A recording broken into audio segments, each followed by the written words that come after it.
음악은 따로 들려드립니다. 말로만 하는 음악 이야기. 지난 시간에 마지막으로 이야기했던 곡이 이제 156번째 꼬꼬무 곡이 디트로이트 출신의 뉴욕에서 활동하던 재즈 뮤지션 케니 버렐, 타미 플래니건, 페퍼 아담스, 폴 챔버스가 케니 클락과 함께 낸 앨범 재즈맨 디트로이트라는 앨범에서 애프터눈 인 페리스라는 곡이었죠. 네.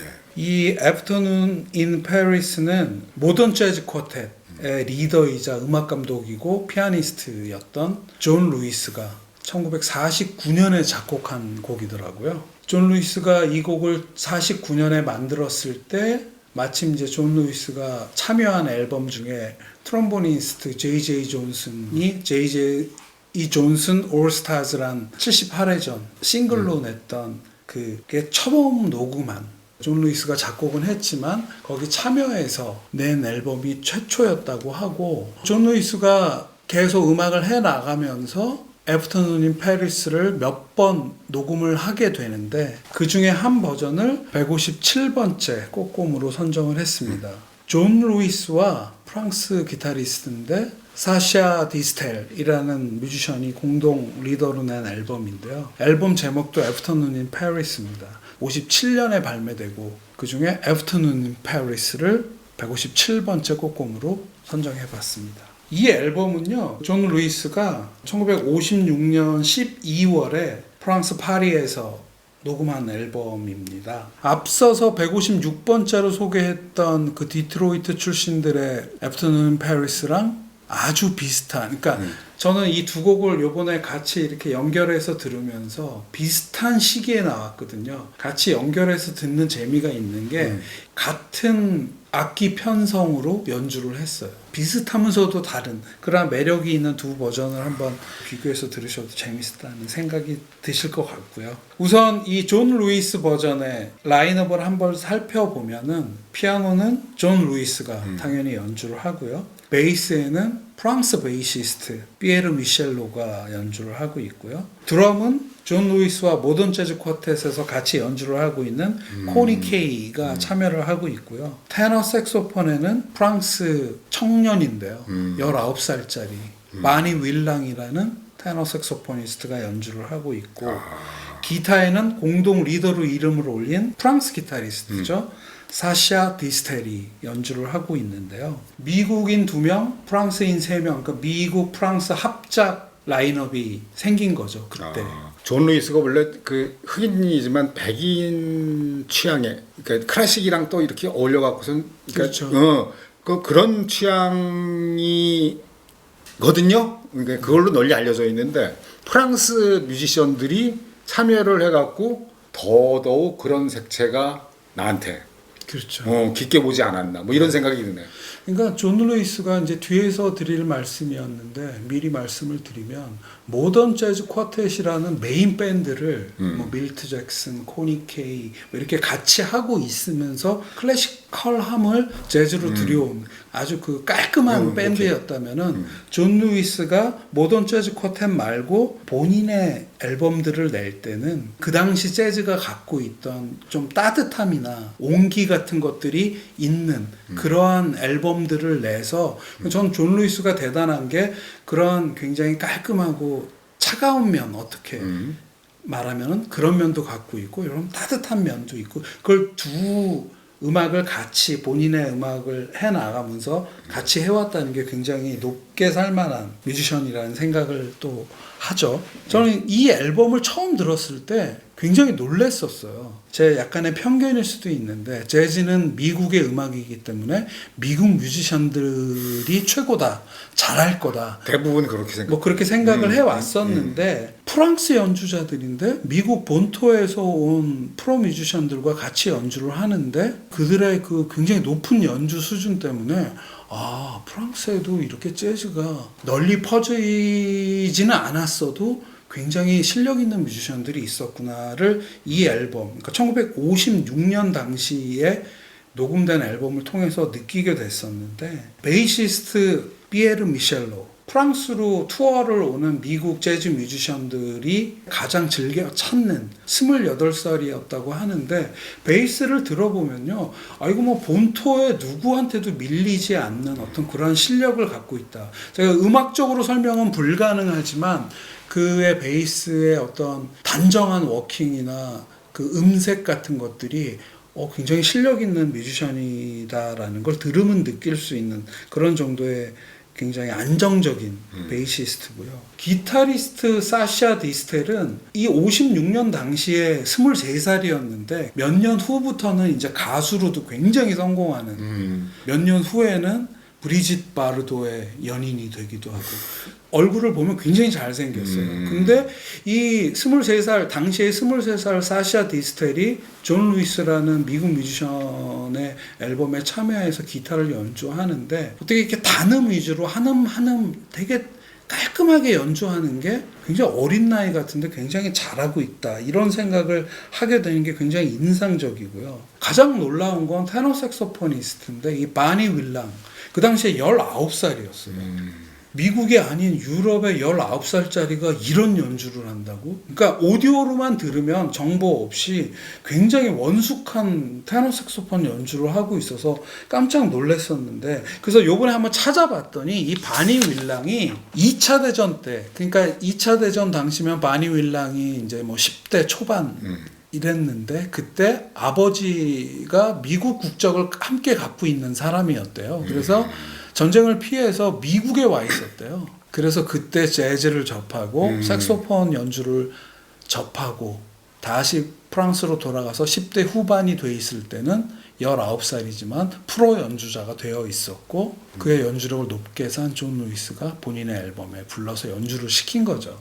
이 바니 윌랑은 또 그 다음에는 마일스 데이비스가 프랑스에 가서 연주했던 루이 발 감독의 사형대의 엘리베이터 그 사운드 트랙을 마일스 데이비스가 녹음한 걸로 유명하죠. 거기에도 참여를 해서 약관의 나이 20살에 포텐을 터뜨리는 그런 훌륭한 뮤지션이더라고요. 이렇게 개성 있는 프랑스 뮤지션들을 안고 연주를 해내고 앨범을 만드는 존 루이스가 결론적으로는 굉장히 대단하다는 생각을 하게 되는데요. 본인의 밴드 모던 재즈 쿼텟의 리듬을 맡고 있는 코니 케이가 드럼으로 굉장히 스윙감을 살리면서 넉넉하게 이 프랑스 뮤지션들이 분신의 폭을 펼칠 수 있는 어떤 그런 공간을 만들어주고 그걸 다 하나로 뭉쳐서 본인의 곡을 이런 식으로도 연주를 할 수 있구나를 보여주는 그런 존 루이스의 능력이 참 대단하고 모던 재즈 쿼텟으로 얘기가 되는 존 루이스의 색깔과는 전혀 다른 색깔의 연주들을 동시대에 하고 있었던 그런 능력 있는 뮤지션이다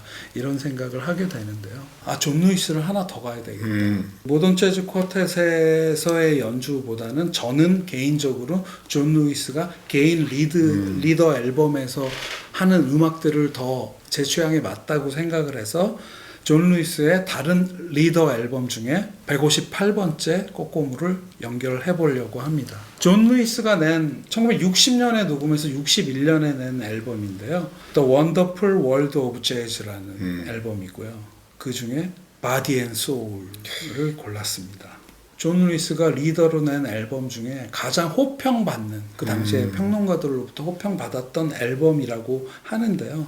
존 루이스의 리더 앨범 중에 9번째 앨범입니다. 존 루이스가 이 앨범을 낼 때 모두 6명의 관악기 주자를 초빙을 해서 모두 5곡이 이 앨범에 들어가 있는데 곡마다 적절히 이 관악기 주자를 배치를 해서 곡의 컨셉에 맞게끔 이렇게 배치를 해서 그 앨범의 어떤 그 내실을 다진 게 아닌가 하는 그런 생각을 하게 되는 앨범이고요. 오늘 고른 바디 앤 소울은 첫 트랙인데 15분 30초 정도 되는 긴 연주를 담고 있거든요. 연주의 주인공이 누구냐면 테너 색소포니스트 폴 곤잘베스의 인생 연주라고 할 만한 그런 아름다운 색소폰 연주가 있어서 이 앨범 속에서 그 곡을 고르게 됐는데요. 테너 색소폰의 폴 곤잘베스, 그리고 트럼펫의 허브 포메로이, 피아노에 당연히 리더인 존 루이스가 하고 있고요. 기타에는 짐 홀, 베이스에는 조지 두 비비에라는 베이시스트가 연주를 하고 있고 드럼에는 코니 케이 이렇게 6명이 함께 연주를 하고 있는데 이 연주의 주인공은 단연 폴 곤잘베스. 연주가 시작되면 한 6분 동안 테너 색소폰을 연주를 하는데 나지막함과 부드러움, 잔잔함에 저한테는 머릿속에 이렇게 상징으로 남아있는 연주인데 폴 곤잘베스가 듀크 웰링턴 오케스트라의 테너 색소폰 파트의 솔로이스트로 오랫동안 활동하던 근데 이제 존 루이스가 폴 곤잘베스를 초빙을 해서 본인의 앨범에서 마음껏 연주하쇼 이런 개념의 연주를 한 건데요. 물 만난 고기처럼 듀크 웰링턴 오케스트라에서는 하지 못했을 그러한 긴 길이에 그리고 본인의 느낌대로 연주를 하고 있어서 그게 아주 말씀드린 대로 아주 잔잔하고 나지막한 연주가 굉장히 매력적인데요.